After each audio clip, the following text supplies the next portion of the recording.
The new angled wedge kit from Havis, part number Cup 2 1005, was designed to level cup holders in Havis angled consoles or improve the viewing angle of equipment mounted in Havis consoles. We previously offered 3 separate angled cup SKUs, which will now be replaced by one universal SKU. The kit includes 2 stackable wedges and installation hardware.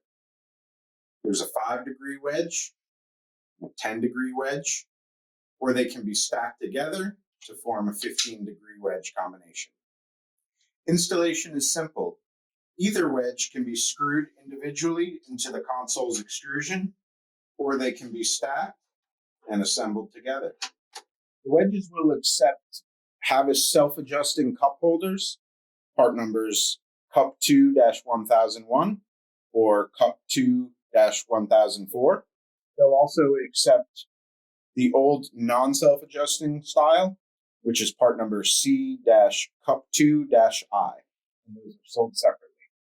A list of recommended wedges by Angled Console is available under the specifications for Cup 2-1005 on the Havis website.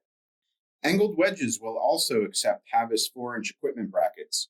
Equipment such as light and siren control heads from Wayland, Federal Signal, Code 3, and SoundOff, the Ace K9 Hot and Pop control head, and others can now be positioned in any Havis console with an improved viewing or reach angle for the vehicle operator.